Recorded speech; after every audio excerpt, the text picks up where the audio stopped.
What is a hero? A mythological figure, often of divine descent, endowed with great strength or ability? An illustrious warrior?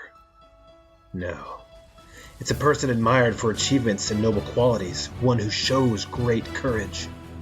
Welcome to the What's a Hero podcast, where we dive deep into what a hero is and what makes them that hero. I'm your host, Ken Frownfelter, and I'm going to be introducing you to some of the world's most likely and unlikely heroes. You may have never heard of them before, and they most likely have never met you, but they all have one thing in common. They are ready to do whatever it takes to help make you better, even if it means sacrificing everything for you. Let's get into it.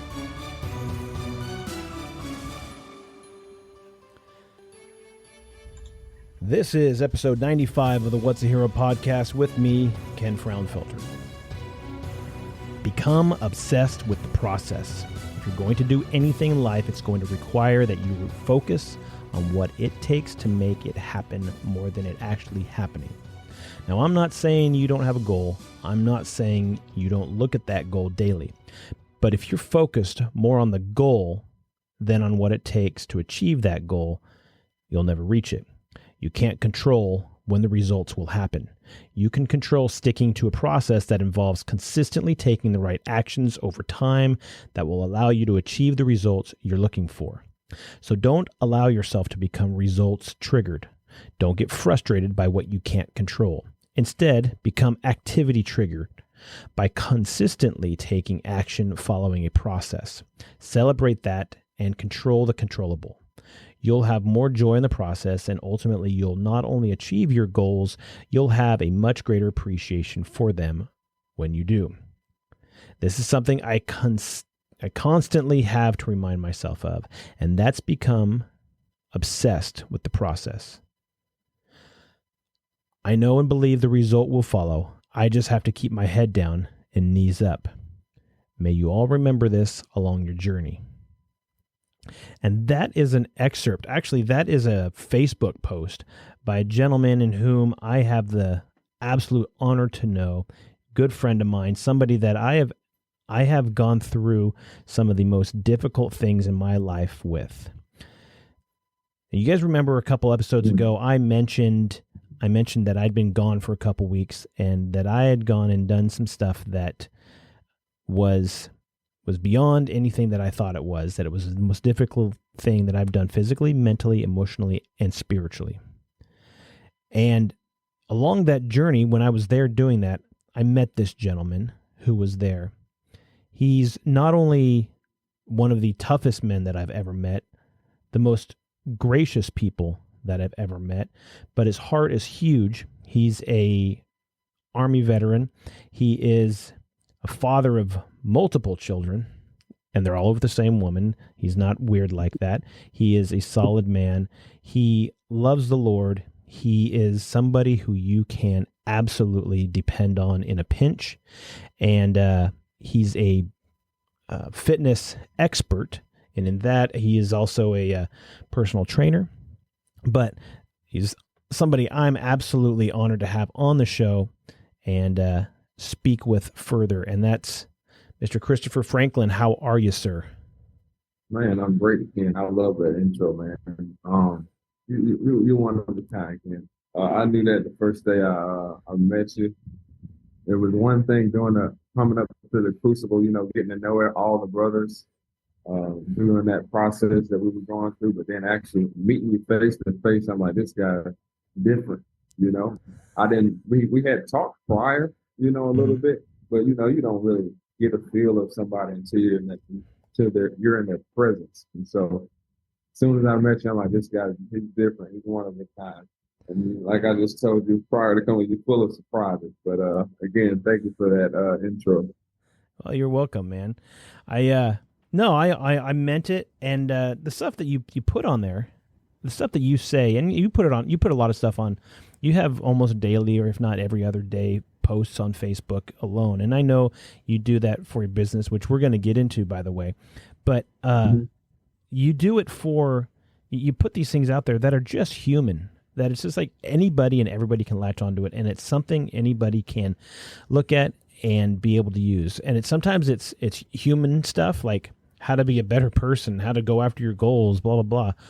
or it might just be like personal trainer stuff, little tidbits of how to walk, or how to be how to have better posture, or something along those lines. And it's or just highlighting your clients too, which is fantastic. You see these huge transformations with these awesome people, and you're like, and you look at it. I'm not you specifically, but you as in general. You would look at it and say, I could be either one of those people, and it's possible at any moment I could have been that person who is just defeated and overweight and just trying to figure out what I'm going to do with my life. And then you see that picture right next to them where they're like, I've totally made a transformation. And it has a lot to do with you, Chris, as a person that speaks into their life, not only gives them the positive way to train or work out or whatever, or eat, but it's also how to think. It's mindset, and it's something that I notice about you. Yeah, I appreciate that. I think one of the biggest things, Ken, that I like, most people, yeah, they may see me as just a fitness coach, but then those people that truly know me know I'm a little bit more than that. I'm a lot more than just giving people that information. My goal and I believe my purpose is really to truly be a light to others, and more, not just the fitness aspect, but an all around, what I call a three-legged stool, that mind, body, and spirit. And so, like, to your point with the social media coach, like I try to, hit in. I know people out here hurting these days, and so I want to give them just that encouragement. If they can just come across my post and see, that little bit of information, and gives them hope to, keep pushing or whatever it is. I feel like I've done my job and responsibility here on this earth. So, glad I'm helping people in that regard. That's awesome. So let's go back in time. Let's figure out who young Chris is. Who was little Chris? Who was this little guy that run around? Where'd he grow up? How'd he do it? What was he into as he was causing trouble and mayhem? And yeah. So originally I'm from Georgia, Atlanta, Georgia. I was born in Atlanta. I'm a Grady baby. If anybody's from Georgia, they know to be a Grady baby is like, excuse the background noise. If anybody's from Georgia, they know being a Grady baby is like, I don't know, it's like you put on a pedestal for some reason. I have no idea why, but growing up in Atlanta a little bit until I was like 6 years old, and then my parents moved us coincidentally to a small town called Franklin, Georgia, named after this so happened to be my last name. Right. And so it's a very small town. Our parents didn't want us to grow up in the city like that. And so this is where my mom grew up. And so I'm the oldest of four, and I can tell you, I probably was the troublemaker out of all four of my siblings. I was that black sheep. I just had to go against the grain for whatever reason. I know the reason now, but I was that child. But I didn't get in trouble and things like that. I was a well-mannered child. Both of my parents are ministers. My father's a pastor, and so I grew up heavily in the church and things like that. And so I wasn't out there getting in trouble like a lot of folks. But being a young boy, we can find ourselves in situations out of our spunkiness and ignorance. But so I grew up, very athletic background, basketball, football, baseball, but really basketball was really my true passion growing up. Let's see. Were you always a tall kid? Because I know you're pretty tall now. Oh man, yeah, I've been that. I was the one everybody wanted Chris to be on their team.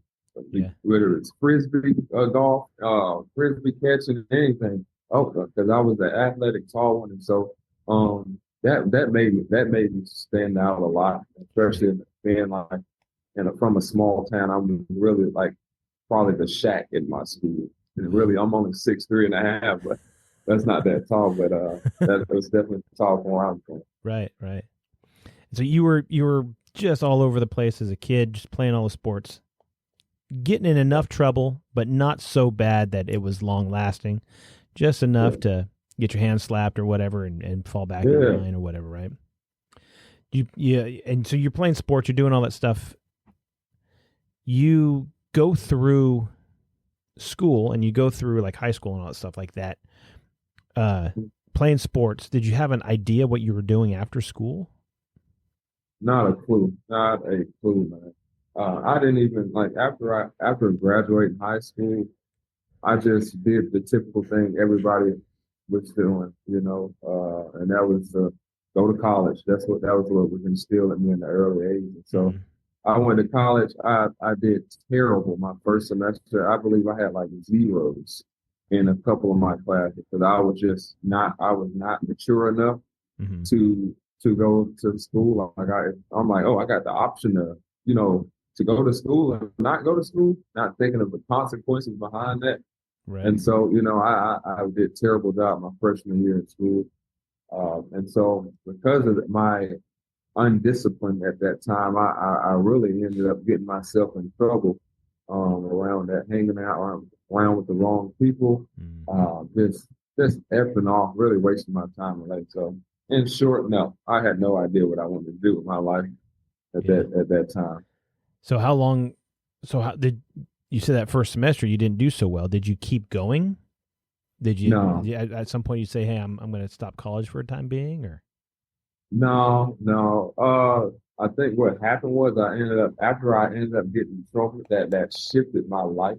So during the course of that time, me going to school, I was dating this young lady, whatever, long story short, I'm not going to use her name or anything like that. Long story short, we got in some trouble together. And after that, I was facing like jail time, like honestly, like 20 years in jail. Thankfully, thank God I had a good name.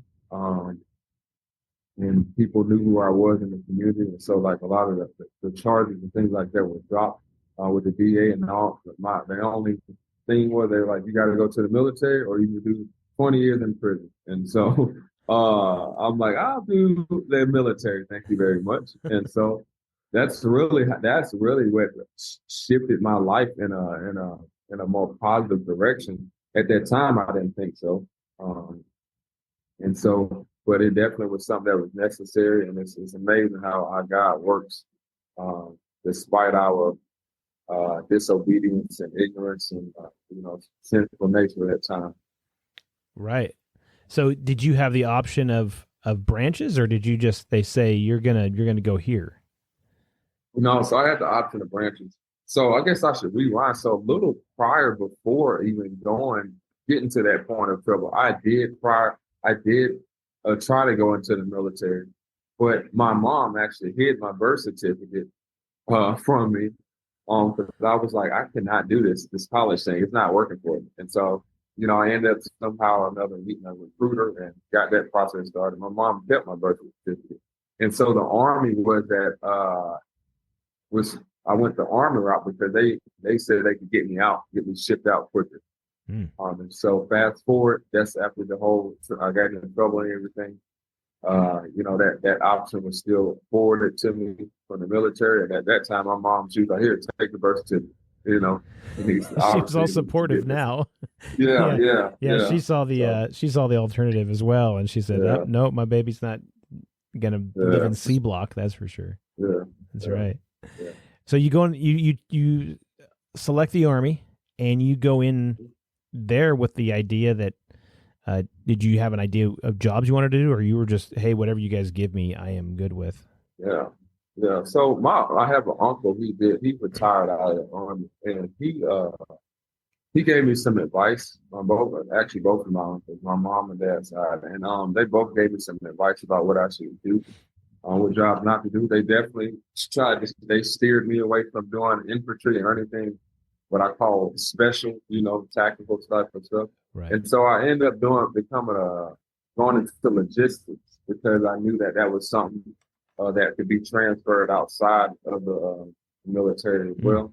And so that's why I ended up being in the Army we call it a Mike, so a motor transportation operator. So that's the job I chose. Yeah. And did you do 4 years, or do you more than 4 years, or? No, yeah. So I did 9.5 altogether. So 4 of those years were in active duty, and then Mm-hmm. the rest were all in the reserves, Army Reserves. Right. Did you deploy? No, no, actually, 9.5 years. I never saw anywhere overseas. Wow. And Yeah, so you go in the army, you're in the army, you're doing what you do 9.5 years, which is that's a career for most people, for some people. I mean, yeah. even in regular civilian world, that's a career for some people. And did you did you do the growing up that they encouraged you to do by joining the army? As opposed to Uh, the growing up you could have done in prison, I guess, but no, I think to a degree I did because in the military, you're presented with all these different responsibilities. And so I did in that regard, but I surrounded myself with not the right type of guys. mm, And so I did a lot of F and off with majority of my earlier in my career. And so, the answer to that, yeah, I mean, I did grow up some, but it really wasn't much. I still found myself in stupid situations. right. At what point, and I guess it could be during your military career or thereafter, at what point did you start learning who Chris was and and Uh, and figuring out, and was it a specific thing that happened, or was it a gradual process? it was definitely a gradual process. Like it was different things in life in situations that I put myself in that caused me to basically get to a place in my life where I was depressed and dealing with anxiety and all these other mental health issues. And about the age of 25 is really when everything really started to click for me. Mm-hmm. And I was like, you know what, I'm tired of being this base for this bum. Yeah, I have, served in my country, but I wasn't really doing anything with my life. I had no discipline or none of the core values or principles that we live by in the man of war. Mm-hmm. And so, 25, I was like, you know what, I got to do something differently. And so, I changed the people I was hanging around with. Um, Started to go to school. Tried college again. By this time, I had a lot better. My attention span and everything else had shifted.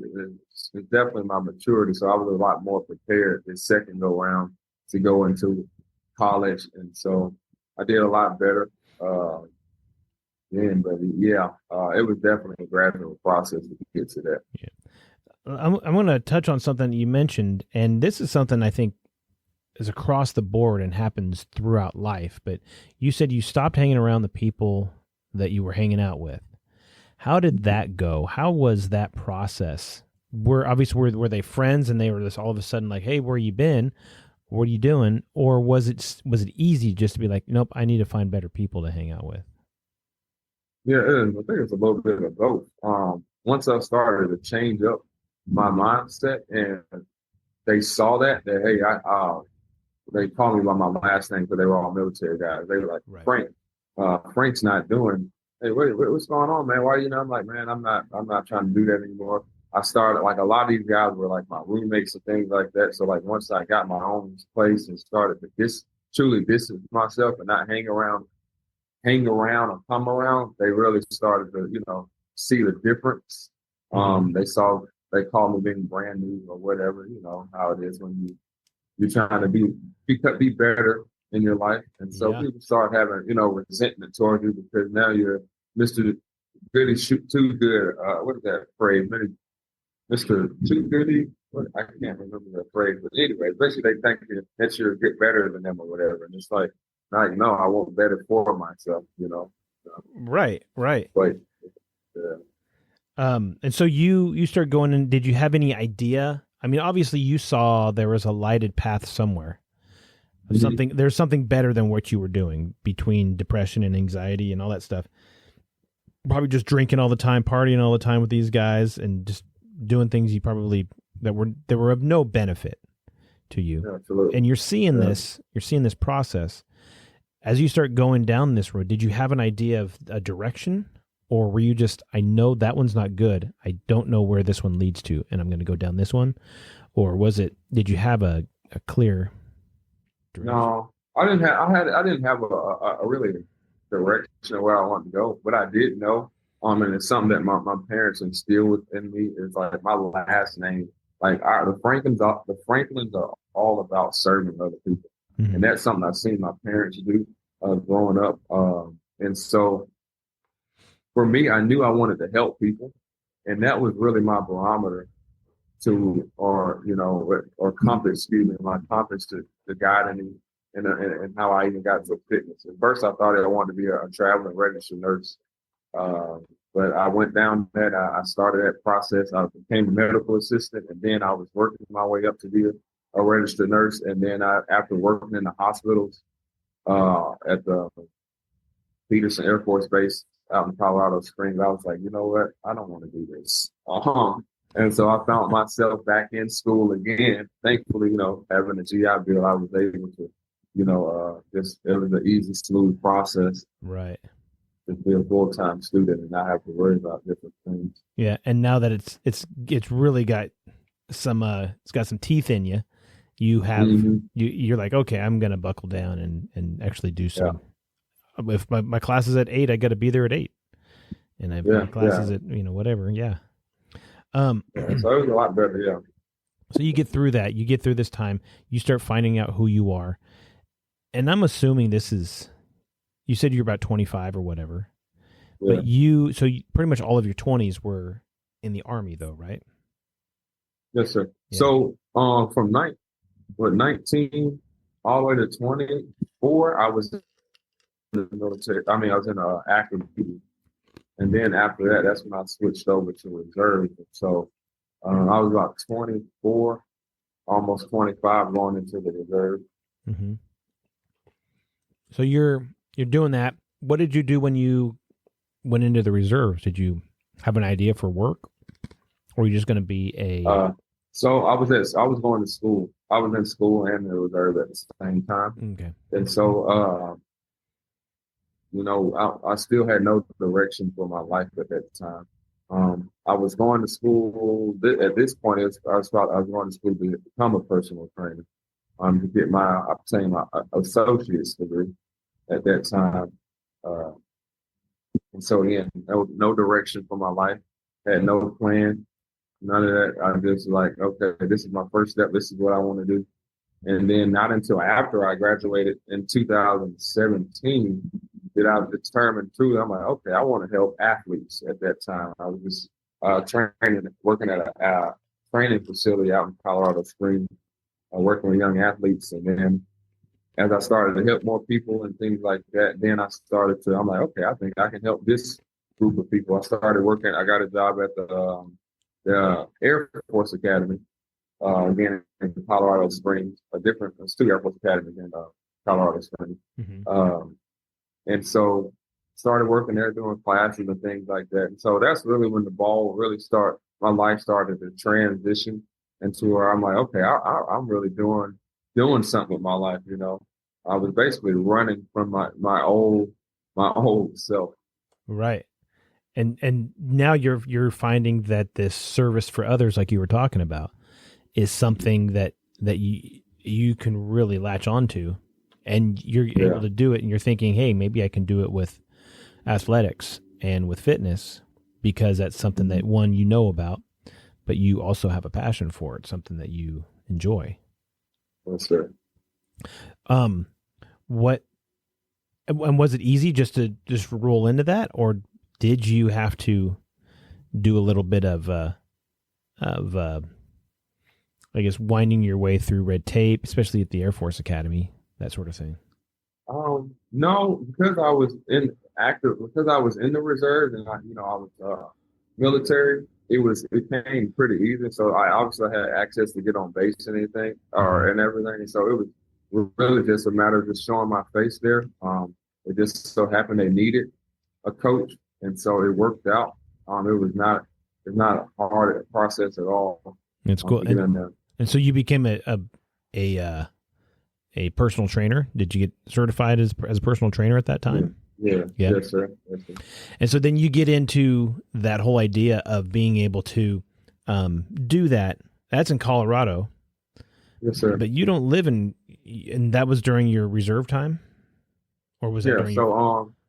I once I got out of active duty in Colorado Springs, I just at Fort Carson, then I just stayed out there, and so I just found that I ended up going into a unit out in Colorado Springs as well. So like all of my time in the military, for the most part, uh, from like 2011 all the way to 2018 was in Colorado, Fort Carson, and then in 2018 I transitioned. My family and I we moved down here to Birmingham, Alabama.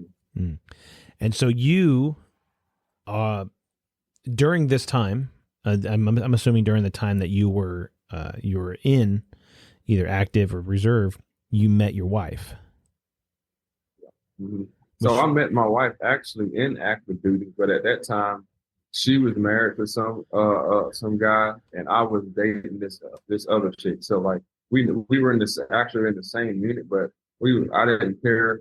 I didn't even think she was attractive, honestly. At that time, when I tell her this, we both thought that about each other, so we make jokes about it now. But yeah, her and I didn't get started, I guess, talking or dating until like 2017, yeah, like 2016, 2017. And then we ended up getting married in 2017. And so you guys get together at that point. And I'm assuming you started your family right away. Yeah. So my wife, so I have 5 children, one on the way. So 3 of my children are adopted through marriage from my wife. So she had 3 children prior to her and I becoming married. And so their fathers weren't in the picture, so I adopted them.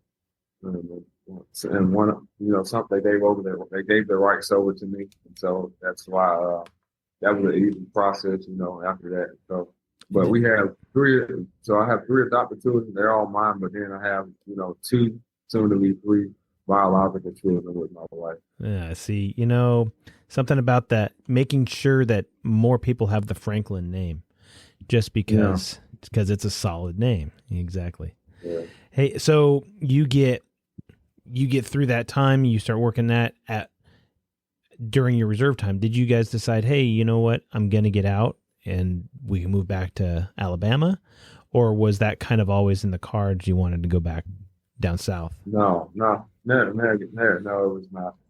If anything, so in Colorado, when I was during the time I was in school, I met a gentleman, and I won't say his name, but I met him in school. We were classmates or whatever, and we just ended up networking. We ended up clicking, and like he's real big on the Institute of Marriage and Family and just men being men. So basically, everything the Man of War is about, he was my first introduction to that. And when I met him, I knew that's what I wanted to be like.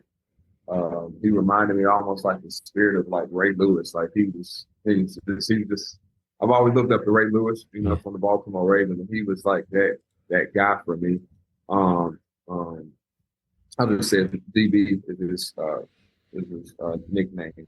But DB really helped shift and pivot my life. He was one of those men that's been instrumental for me to truly get me to where I'm at now. Without DB, there would be the man that you see before you. And so like he and his wife, Chastity, they ended up moving to Birmingham, Alabama. And like they had, during the time of being in Colorado Springs, they like really were pouring into me and my wife and like helping cultivate our marriage and just helping us with a lot of baggage that we had and issues that we had brought into our marriage from previous relationships.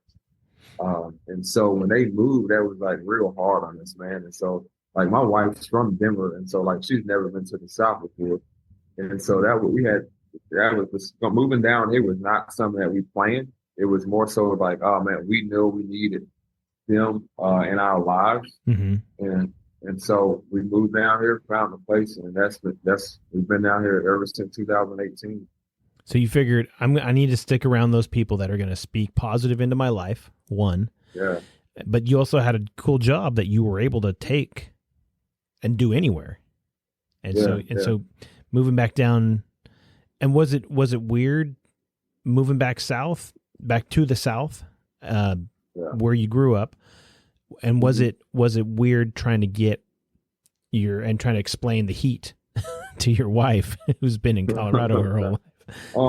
So yeah, it was definitely something I battled with for a little bit, because like my children, especially my older ones, they grew up in in a very liberal state, and so a lot of things that were normal in Colorado are just not normal uh, here in Alabama, and vice versa. And so it took some of the adjustment for them, because it's a totally different culture down here. We're in the Bible Belt, what we call the Bible Belt. And so, although I'm from the South, like I had never been to Birmingham, Alabama. Matter of fact, I think I've only been to like one place in Alabama prior to even moving down here.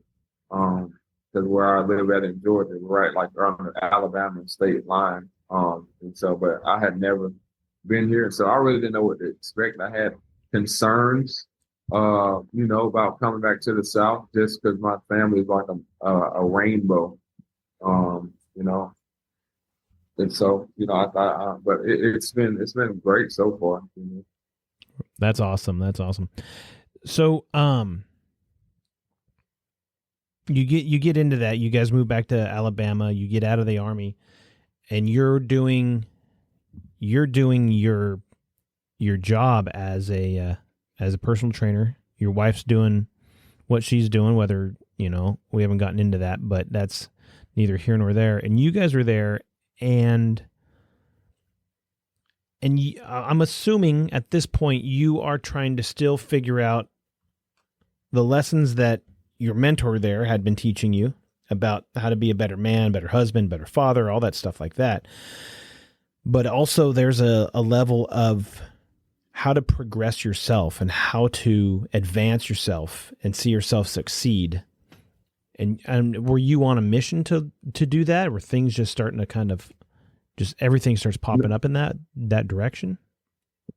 So during this season of my life back in 2018, or our lives, but it's really, we're starting over in a whole new state. And so, me career wise, I'm having to grind, get new clients, do all these different things, and so fortunate enough to me, God had some doors open for me. And so I ended up working for the YMCA, Greater Birmingham, and I got a salary position with that helped us out tremendously. And so during that season of my life, it was more so a spiritual journey, that I was in. I grew up Christian and things like that. And so just during this season of my life, I'm really questioning a lot of things in my walk spiritually. And so that's what we were dealing with at that time, trying to figure out the logistics of that, and how to incorporate it into our family, because like that's not something that my children or my wife had prior to me coming into, the picture. Right. And so, trying to figure out the logistics of that, is what season I was in then at that time. And so you started getting more, I guess, as far as you and your wife, more into that growth of your spiritual growth and biblical growth with you and your wife and your kids, and how to become that, what God wants you to become. And as you're going through that, and you're looking at 2019, is that right?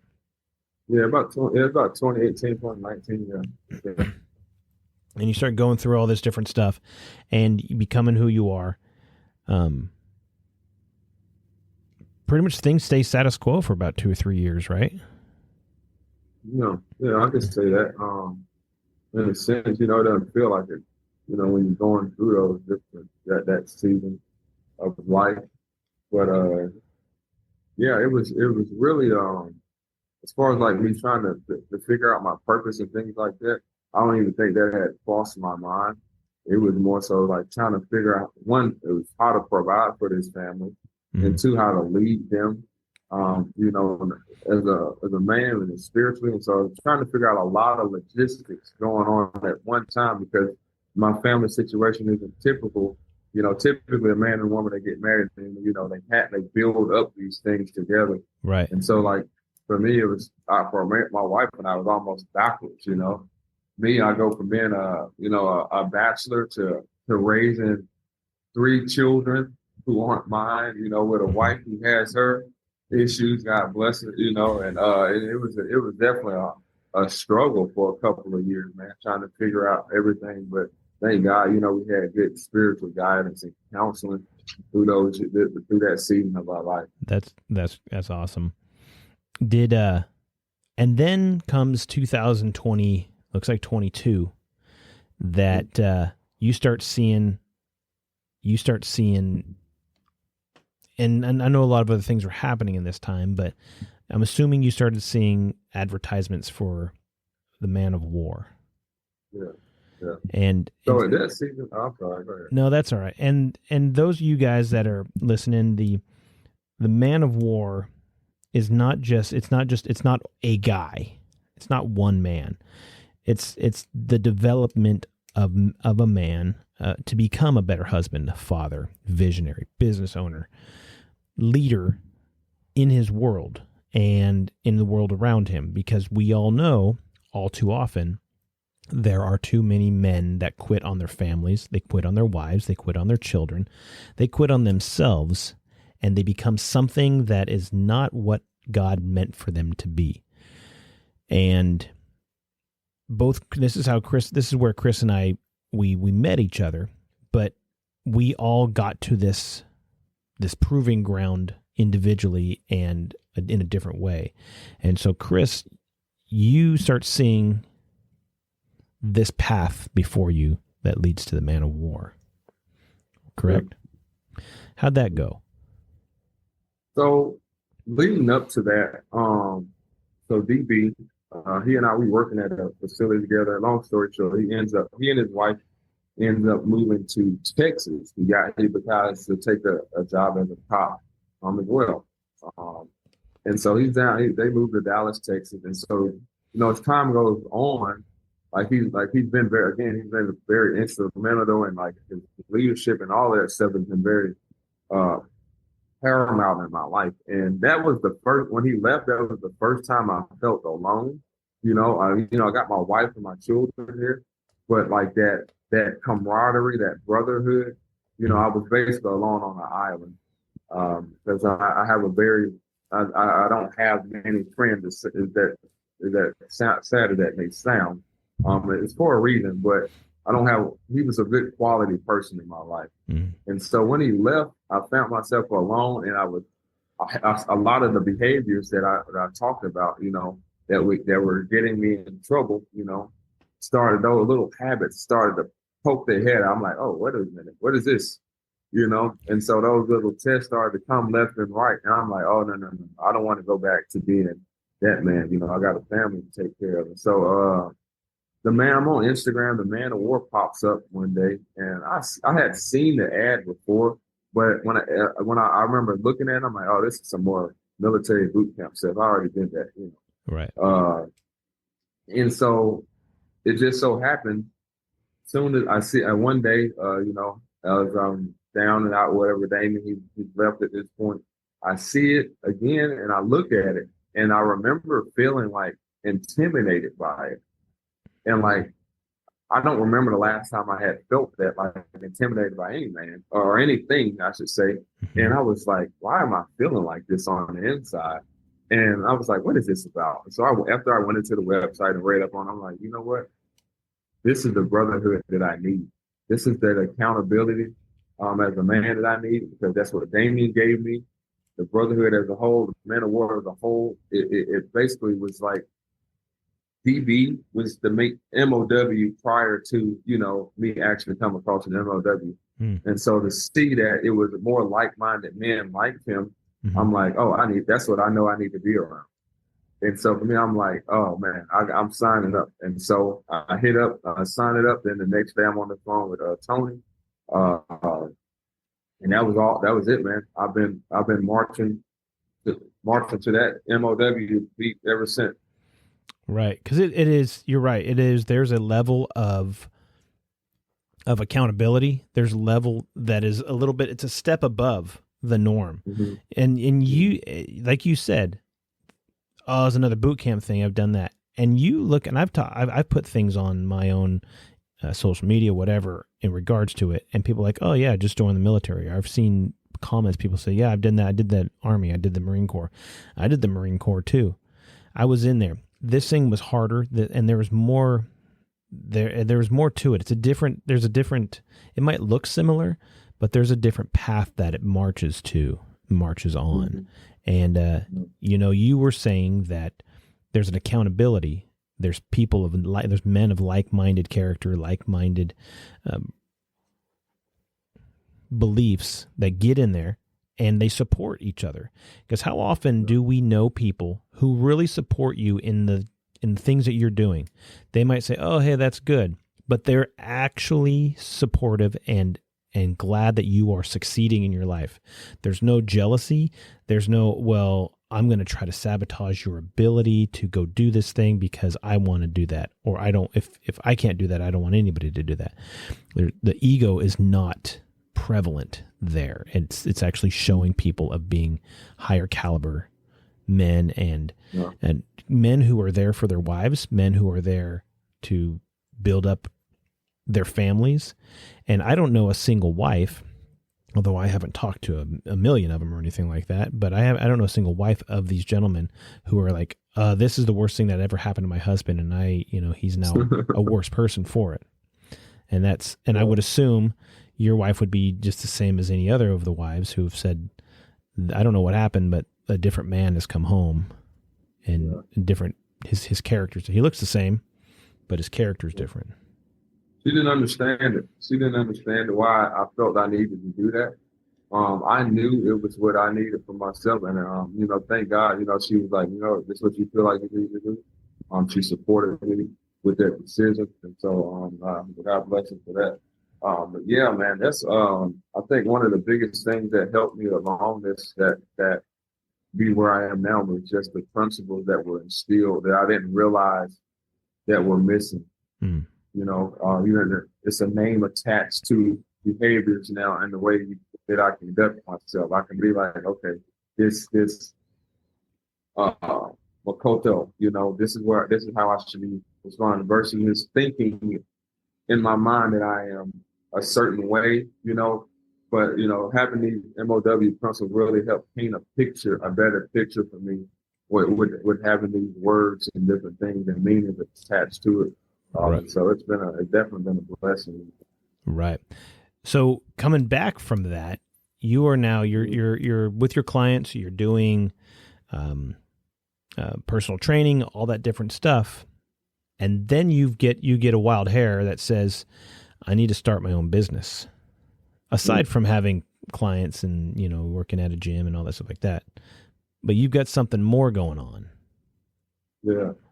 What is that? And I think that again, that's back to the MOW, being around, high caliber men, they stir up a fire in you. And I'm like, you know what? It's time. And so the company I started is called Oversight Performance. And basically, because of my military background, I have catered this business towards the military personnel. I have a couple first responders and law enforcement guys in there, but solely it's really for military guys and gals who serve in our country. I know what it's like to go in the gym and perform aimlessly, not have a really plan. Mm-hmm. And so really when I came up with this, I was like, you know what? I know that the men and women need this type of methodology and my approach to fitness to help them improve in the way that they conduct their day-to-day operations and things like that when it comes to physical. And so, again, we provide, programs, nutrition, accountability. Those are really those are the three bread things that, hold our guys accountable. So yeah, it's been going great so far. I'm still learning a lot, from how to run this thing online. It's a lot differently than, I guess having a brick and mortar.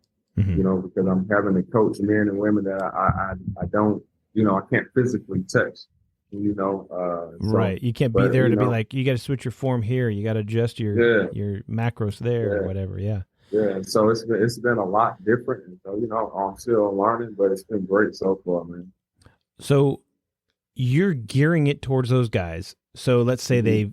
they're already in and they've kind of let some things slide, or they're trying to get better shape because they're doing a workup to get deployed, or they're doing Yeah, um they are those guys who they're not doing so great on their PT. They want to get their PT back up, their PT test to get the numbers back up, or whatever the case may be, or they just start realizing that life is starting to creep in, and as yeah, you get yeah, older, it's not that easy to maintain yeah, as you could when you were 22, 23. yeah, absolutely, man. And that's the thing. So all those things you touched on, those are the guys and gals that I help serve. And so, it's one thing these guys, they grab, a workout or two off of bodybuilding.com or any other website or YouTube thing. But it's different when you have somebody that's tailored, that knows what you need specifically, and knows what you should be doing. Mm-hmm. And so like before I even do program, we go through a thorough, assessment to see what they have going on. And the more I have to be thorough because again, I'm on mine. I can't, put my hands on you. I can't do these different assessments. So, Mm-hmm. um, after that assessment, I can really pinpoint what he or she needs to be doing, again, to help improve whatever it is that they're trying to do. We got some guys that's trying to do triathlon. This word always gets me. A triathlon. Am I saying that Triathlon. right? Triathlon. Yeah, yeah. See that? Yeah, that country. I mean, still there. But and, so we have men and women. It's not always for just serving, but they also have goals that they may be trying to do outside of the military as well. Right. So that's where I come in. Right. And that's, I don't know. I know quite a few. I know a few guys that are in that they want to get their PT scores up, or something happens. Maybe they get injured and they overcome an injury, or they had something happen. And then all of a sudden now they're back to it and they're ready to go. This is perfect for them to be able to do that, right? Yeah. They can Absolutely. easily jump back in. I need just some motivation, one from someone like you, but also I want to go to the gym. I used to go to the gym all the time, but I want to train differently now than I did when I was 22. Right? That's yeah. One of those things that you just said that really grinds my gears. So a lot of guys that come they get hurt doing whatever in the gym, and then they come after they get through rehab, they go back to doing the very same thing they got them hurt in the first place. And so that's where like my methods come in to where like I'm all about helping men and women get the gains without the pains, Um, and so, yeah, man, that's one of the biggest ones that I like to help with people with. This new PT test in particular. I know the Army's been back and forth with a lot of soldiers. They need help with that. The military is giving different options and tools for them to help train them, but that is a wide blanket. It's just general things for them to do to help them improve in X, Y, and Z events. right. It's not really tailored to that individual, what he or she may need. It's not addressing any imbalance that he or she may have, and it's definitely not giving them the nutrition coaching that they need. And so that's where I come in, and my goal. I'm like, I want to give back to my brothers and sisters, because I know what it is to be in that military life. It can be very stressful, and so sometimes we're so go, and we're doing all these different things that we neglect ourselves unintentionally or intentionally for some. But so that's what my goal for this company is to give back to those who are serving our country. Yeah, that's awesome that you're doing that too, because, and when I mentioned guys getting hurt, I don't necessarily mean, I mean, you touched on it, which is absolutely right on, where, they get hurt in the gym, but I mean, maybe somebody got hurt while they were deployed, or they got hurt in training, actual military training. You can help. They might go to physical therapy, whatever, but you can help rehab them to get back into actually shape physical fitness, so they can, and you'll be aware of how to start working through those injuries or past those injuries, so they are not an issue anymore, right?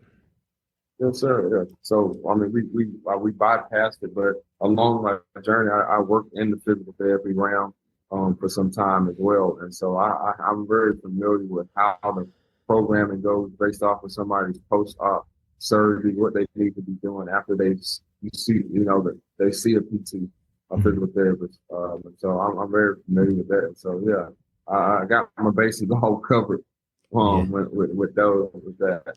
That's awesome. So how can people find you? How can they get a hold of your company? How can they get a hold of training? And if they want to say, I want to do that, I want to get back in shape. Yeah, I want to train with Chris.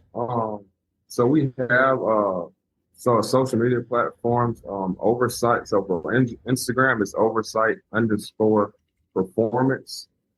For Facebook, it is just Oversight Performance. And we just started a YouTube channel as well to really reach a broader audience in that sector of career field. And so it's also Oversight Performance as well. So basically, you Google Oversight Performance, you're going to find the Facebook, you're going to find the Instagram, and the YouTubes. Yes, sir. I just said YouTubes, like there's more than one of them. Yeah, that's not good. So Oversight Performance. Yes, sir. With Coach Chris. That's probably your best way to go about doing it. Just Google Oversight Performance, and you'll most likely find every single one of it. You know what? I'm going to do it right now so I can prove to you guys that I am not blowing smoke. I'm Googling Oversight Performance right now.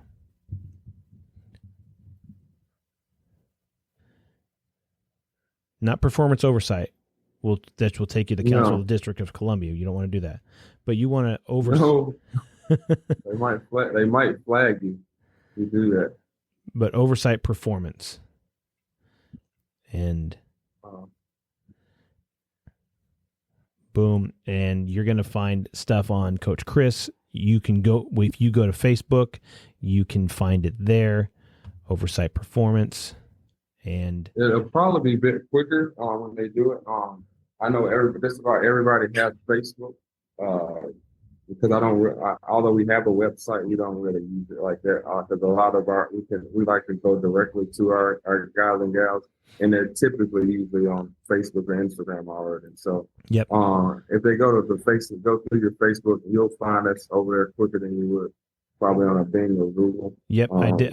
As soon as I did it just now, and it's kind of a triangle patch with a gold eagle in the middle of it, and says Oversight Performance right there. So, yes, sir. So that's what you're looking for, and it would be similar on YouTube, and it would be similar on Instagram, I assume. Correct? Yes, sir. Yes, sir. Yes, sir. Yeah. So look that up, you guys. I'm not kidding. You want to get in shape. You want some personal training. You don't have one near you, because you can go to the gym and all the different stuff. That's fine, but to have somebody to actually help you with your food, help you with your workouts, that is tailored to you, you're gonna have you're gonna have a hard time finding better than Coach Chris. Appreciate that. Am I right on that, or am I? Yeah. Yes, sir. Yes, sir. Yes, sir. My clients would probably most likely agree with you. Right. And that's not, and we're not, I'm not just blowing smoke or anything like that. I mean, I've seen this man operate. I've seen him go through some physically difficult things, and it's no joke. He knew how to recover. He knew how to be prepared. Not only as he's able to physically do these things, but looking at what kind of fuel he's putting in. Like, I need to know exactly what I need to be putting in because I have an output that is, going to be expecting a lot out of my body. And that's another thing that you tout a lot is proper nutrition, because it's not just working out, but proper nutrition. Yeah, that's the foundation. That's the foundation, Ken. That's the foundation. And so working out part, I feel like it's easier. Yeah. Oh, I agree. And I remember you were saying, oh man, I'm not getting my macros today. I mean, you think about that every meal, your macros, your everything. I mean, I was cramping up out there, Ken. That's how I knew. I knew I was cramping. I was like, oh no, this is and so in all seriousness, that's what I like. I teach my guys and gals, all my clients, like a skill set when it comes to nutrition, dietetic, this and period. Like I want to like obviously like during the MOW, for example, like I wasn't in a scenario to where that's typical of me. I have my meals already prepped and everything laid out for me and measured and things like that. That wasn't in this case. So I have a skill set to where like I can go on like whatever's presented in front of me. I know like, okay, this is what I need for my body. And so that is what I try to get all of my men and women to understand, give them that skill set to where if you go in a gas station, you should know how to fuel your body the correct way so it can be optimal in your day-to-day life. And that's what when it comes to nutrition, what it's all about. I'm not about the fad diets and all the other crap that's out there. It's about doing what's right for your specific body type and what your body needs, and helping people get to that knowledge and understanding to where they don't really need me anymore. That's what I tell all my clients. I want to get you to the point you don't need me anymore. Right. It's not, you're not just going to keep them perpetually on the hook that, nope, you got to keep paying because you got to make sure I'm the only one. Too many people to serve. Right. There's too many other people to serve out there. Yeah. And that's awesome. That is awesome. Anything else on the horizon for Coach Chris? What are you looking at? What are you thinking about? Yeah. So, with that, I have a book also, an ebook coming out here in August. It's called Battle Cry of Resistance. Battle Cry of Resilience. Overcoming pain and adversity. And so it's going to be an ebook series that I'm going to be doing here. So the first one comes out in August of this month. And so I'll have a pre-release on that beginning of next month, actually. So at the top of August, I'll have a pre-release for that. But yeah, so be on the lookout for that. Also, I mean, if anybody's in the Birmingham area, soon my wife will be open up our own facility here, so that's in the works. I want to help and give back to as many people as I can with the knowledge that I've been able to. Like a workout facility? Yes, sir. Actual physical location, brick and mortar. That's cool. So that's what's got me on. Got my gears grinding right now. I got these babies to feed. That's right. You got plenty. And I know you have other things that you're looking at doing, and we're going to keep that for maybe another time to talk about. Mm-hmm. And I really want, I really encourage, and correct me if I'm wrong, but if somebody was just somebody that's not in the military and they still want some personal training, or they want some nutrition information and how to go about that, how to eat right, and a good workout series and everything else, they could still latch on to Oversight Performance. Yeah. They could still sign up for that. They can still hire you on. They don't have to be in the military. It doesn't have to be a first responder or whatever, but it could be an anybody, but it's geared specifically for those professions. But shoot, anybody can sign on that, right? Yeah, absolutely. I mean, yes, sir. Although we market, we reach out and we help that group of population. I do have clients currently in our programs that are not who are civilians, who are just civilians. They aren't, and have anything attachment to the military whatsoever. And so, again, at the end of the day, it's about trying to serve as many people as I can. So I'm not going to be like, oh no, you're not in the military, I can't help you. Right. I don't want to block any blessings or anything like that. Right. But yes, sir. We're open to helping just about anybody. And that's awesome. I as we're talking, I'm thinking and I'm hearing you talk about, serving other people and doing this for other people. And I'd like to say, well, where does that come from? But we've talked about that. We talked about your dad and your mom and dad instilling that in you guys to honor the name in which you carry around for life and you pass to your children. That person who you are, where did that come from? I'm assuming it came from trial and error. I'm assuming it came from stepping on your own toes way too many times. Yeah. But I remember coming up, I was a very selfish individual. I was very selfish, self-centered, ego. Nobody could have told me that at that season of my life, but looking back on it, I was a very selfish person. So now I'm all about just giving. Like, even if I don't got it, I'm gonna give it because I understand. I have a better understanding now. It's not about me, and the things that I have aren't mine in the first place. Right. So let me ask you, this is a question I ask a lot of people.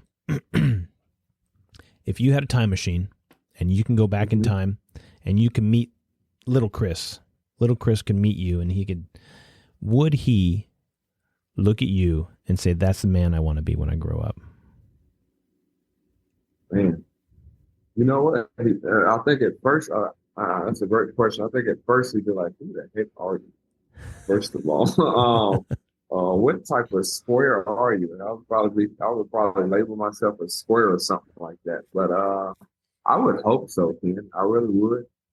I would really hope so. Again, at that time in my life, I didn't know, what direction I didn't even know what a truly a well-rounded man looked like. So I would hope so. Yeah. So as you go and you start and you continue doing what you're doing, because you're what, in your late 30s? Am I right? Yeah, 32. Yeah. Early 30s. As you going on, obviously you have a lot more growth to do. You have a lot more lives to touch and people. One thing that I notice about you that I don't know if I've ever seen this in another man before, but another person in general. But usually, you give somebody something and they say, "Oh, hey, thanks," or you do something for somebody, they said, "Hey, thanks." You have a different view on things. You say, what? Gratitude. Yeah. That's something that happened about 2 years ago, man. I started every January, the beginning of a new year, I pick a word for that year. And a few years ago, gratitude was that word for me, because as you said, like, people just so haphazardly say thank you or thanks. And I don't think people truly even mean it sometimes, honestly. And for me, gratitude really is a principle for me. I'm grateful for adversity. I'm grateful for the good, the bad, ugly, the evil, all of it. I mean, it's like gratitude, because for me, I have an understanding that all things that are presented before me are a gift from above. God has gifted me whatever it is that's I've been presented with. And so for me, it's like gratitude is my way of staying humble. And so that's why I'm always using that, versus thank you. Nothing wrong with thank you, but for me, gratitude is that. Well, there's gravity to it, because I remember when you would say that, and I'd hear you say that, it really struck a chord with me. Like there's more to it, that he is really grateful for what you've just done, and not just was grateful for that act. Hey, you gave me one of your French fries out of your French fry package. That's not what I'm talking about. It's not the act. It's where did that come from? It's the thing that really struck with me was that person, you were grateful for that person for choosing to act on behalf of another. And that's where I see it. That's what I remember coming home, and I was telling my wife about it, and I'm like, I talked to this guy. This is what he said. He said gratitude for everything. And he had gratitude for people, because what's the ultimate thing that we're on this planet to do is serve other people. Without other people, if we're just by ourselves, we're not doing anything. So you can't show your love. There's no love without other people. Right. So self-love, but that only goes so far. Yeah. But when you say, you know, hey, I'm grateful for you, gratitude for what you've done, it's where that thing came from. It's the ultimate expression of brotherhood, friendship, of servitude towards another man and towards another person on this planet, which is what we should be focusing on, which is, I think, lost in our current, you know, our current social structure that we got going on.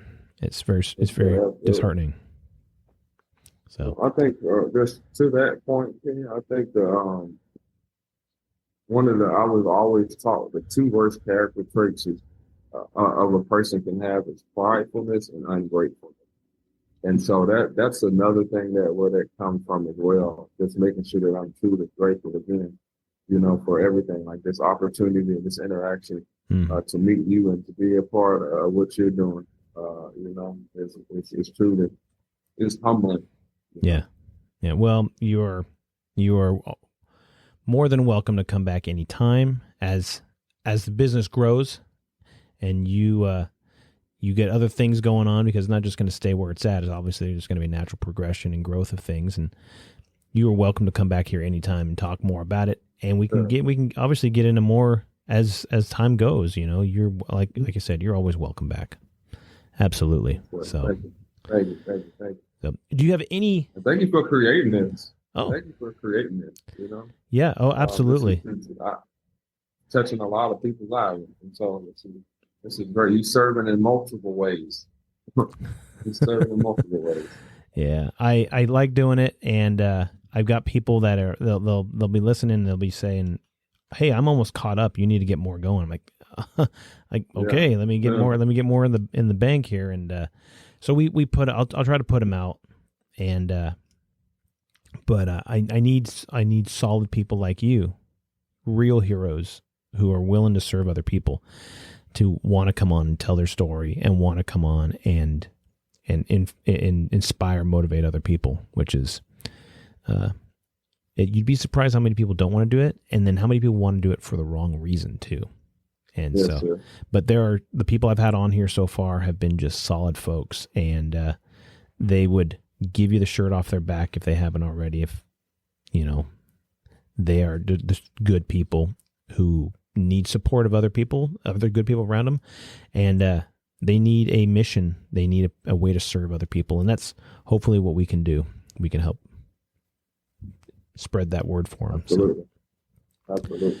So do you have any final words you'd like to leave with everybody before we cut her short here? Man, I think the biggest thing right now that's on my heart, man, is for people to really just learn from, you know, the pain and adversity that they may be experiencing, whether that's on a, God forbid, a physical level, but no, just any level. You know, learning as a gift, even when pain is a teacher.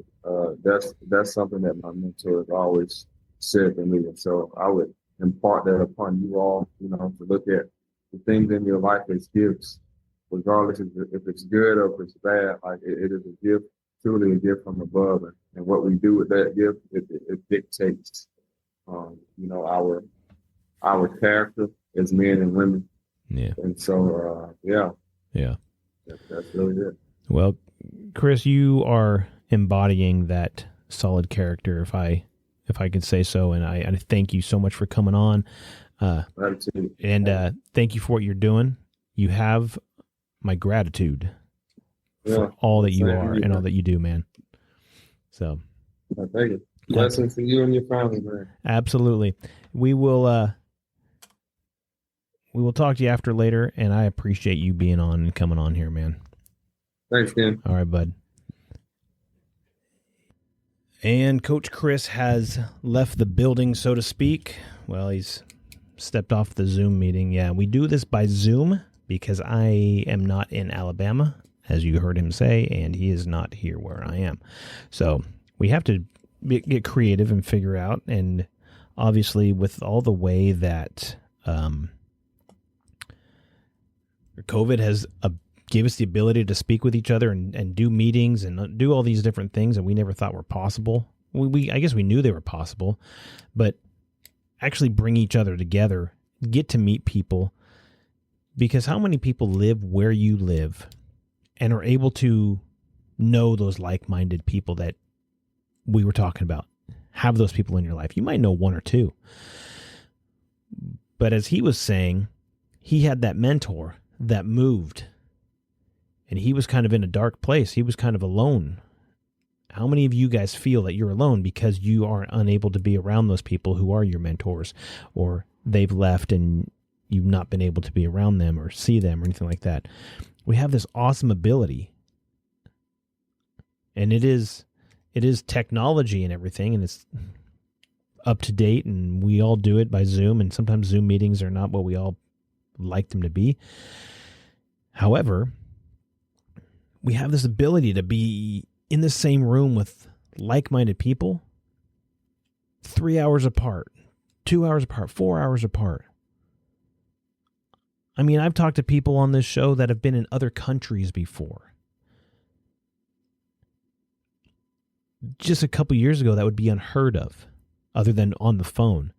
And that's not something that we, it's hard to get a good read on something when they're over the phone. But doing it this way, we're actually able to look at each other. We're able to read each other's facial expressions and go off of that. And when you do that, you have a better connection with a person. Now, still, there's nothing like having a real live body in the studio and feeding off the energy, going back and forth and having that, which is my preferred way. However, that's not always the case. And in this case, we've got busy people who are running their companies, and they're doing their things, and they're taking their hour, 2 hour out of their schedule so they can be on here. It's not like they're going to fly to where I'm at, to the West Coast, and say, okay, let's do this quick little thing, and then they're getting back on a plane and flying back. It wouldn't happen. We'd have to set up a lot of other things for that to happen. So it's absolutely awesome. Awesome that this happens. And I guess we can thank the Jetsons for starting it, because this is honestly Jetson technology, which is cool. I just need the flying cars. That would be the best part. Anyways. But those are the lessons that he talks about are absolutely fantastic. And if you are honestly looking to get into shape, you're in the military, or you know somebody in the military, or you are a human being that breathes air and thinks thoughts and blinks eyes and walks around, wants to get back in shape, go check out Oversight Performance. Check it out on Facebook, check it out on Instagram, check it out on YouTube. Oversight Performance. The work on your food intake, the work on what exercises would work for you, for the things that you want to complete, whether it's losing weight or whether it's preparing for some kind of a Spartan race, or you can go all the way to, I want to be a triathlete, I want to run the Ironman, whatever. They'll prep you for it. They can help you do that. And it's just a cool thing. And the guy that's doing it is a cool guy. And you would be absolutely surprised at the knowledge he has in the ability to do what he does. So check him out. Check out Oversight Performance. You'll be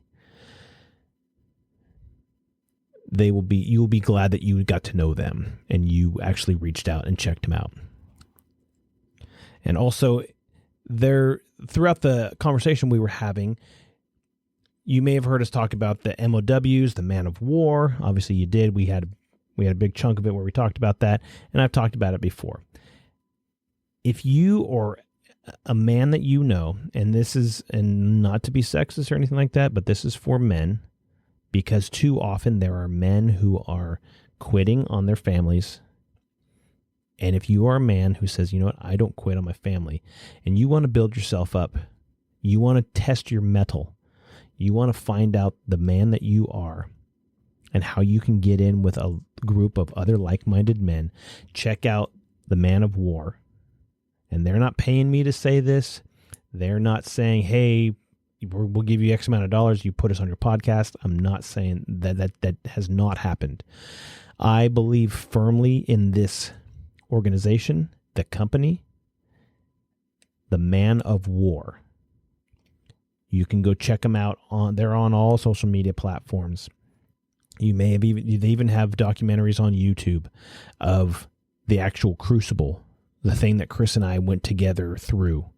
And it is the most difficult thing I have ever done in my life. And if you choose to do it, you apply to do it, because they have to go by application and they vet people out. You choose to do it, you will find that it is the most difficult physical, mental, emotional, and spiritual thing you will ever do in your lifetime. But I've been in the military. I know you have. So have I. It is the most difficult thing I've ever done in my entire life. And it's not always physical. It's not always physical that makes things difficult. But they have an attrition rate of about 40%. People will drop out. They will go in. Like our group specifically, we started with 33. We ended with 21. People just quitting. They just drop. I can't do this. I'm incapable of doing this. It's not something that I thought I was. This isn't what I thought it was. This is where your mettle gets tested. This is where your internal fortitude gets tested. This is where your self limitations come in. How many do you have? Challenge yourself. Try to do more things that are harder and get comfortable being uncomfortable. So, check out Man of War. And you can Google them, Facebook it, social media of all kinds, Instagram. Go check them out. And if you want to find out more about the What's a Hero podcast, obviously we are also on all the social media platforms, Facebook and Twitter and Instagram. And I am looking at starting the YouTube page. I have to have more time. So if you guys know of a way that I can add an hour to the day maybe, or something along those lines, let me know. I'll be happy to do it. But in the meantime, you can find us all on the social media pages. You can also find us at www.thewhatsaheropodcast.buzzsprout.com, in which we have all of our previous episodes, plus links to whatever podcast platform you like to listen to. You can go into there, whether it's Spotify or iTunes or whatever. Go there, subscribe to the podcast, download episodes that you want to listen to, and you can listen to them while you're out, on a plane ride out to Birmingham, Alabama to work with Coach Chris, or you are on a plane ride because you signed up for the Man of War and you're going to where Man of War is at, or you are out chopping wood, or you're out mowing your lawn, or whatever the case is, you would have the podcast in your ear. You can listen to it. And I've got one guy right now, solid dude. He told me, "Oh, hey, I listened to this episode." I said, that's almost caught up to where we're at. He says, "I know." I said, "I guess I got to get on the stick to get a couple more going." And he's a great guy, and I appreciate his listenership, and the rest of you guys that are listening. I appreciate you more than you know. And one thing that I do ask is if you would go to, whether it's Spotify or iTunes or whatever, leave a review of the show, whether it's of a specific episode or if it's of the podcast in general. Leave a review, positive reviews preferably. But what that does is it helps the algorithm, and then they start taking the podcast when people are looking for podcasts to listen to.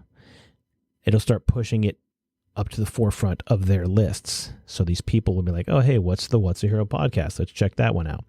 And this is what they get. So hopefully we can do that. We can really get on the stick of checking it out. And you can also check out other podcasts while you're doing that. One of which is the Man of War podcast, which is cool, which is something that I listen to as well. So, yeah, how many podcasters talk about the other podcasts that they listen to? Well, I don't know. I know I listen to at least two other podcasts, and I don't normally listen to my own because I've heard it once, I guess. Anyways, check us out, leave a review, subscribe, and download our episodes. You'll be glad you did. I'll be glad you did. And in the meantime, if you are thinking about how you can serve other people, how you can do more, consider how to challenge yourself. How is it you are challenging yourself? Is it just, I get up at this time so I can be to work at this time so I can, or do you spend a little more time in the morning? You get up a little bit earlier so you can focus on getting your mind right, maybe working out, preparing yourself for the day, and then challenging yourself throughout the day. If your challenge is to write a journal entry every day because you've never done that, but you want to start challenging yourself to do that, do it. Reading a book, 10 pages a day or something along those lines. That's fun. Do that. Working out. I want to start working out again. Cool. Eating right. Whatever it is, how are you challenging yourself? Go forward and go find a way to challenge yourself. Something that takes you out of your comfort zone. And we talk about, reading a book. Cool. Yeah. Get through some books. That's great. Are you listening to those books or are you reading those books? Some people don't find it a challenge to read. Some people find it very beneficial to listen to the books because they're able to do other things while they're doing it. But what is the challenge for you? Is it reading? If reading's not a challenge for you, then that's not a challenge for you. Some people, 10 pages is a challenge. Some people, 10 pages is 2 minutes. So whatever the case may be, you need to find a way to challenge yourself. And I would really encourage you to do that. That'll help you become a better person and help you really open your mind to what it is you can aspire to be. So thank you guys for everything you do, for listening to us and being here with us. We will continue to do our best to bring you the best content with the best guests that I can get a hold of, and there's a couple that are on the horizon that I hope you guys will really enjoy. But in the meantime, we are going to continue to face the giants. We're going to continue to build ourselves up, to emerge from the cave, to defeat the dragon, and maintain that hero's journey that we're on. So for Coach Chris Franklin, I have been Ken Frownfelter, and this has been the What's a Hero podcast. We are clear.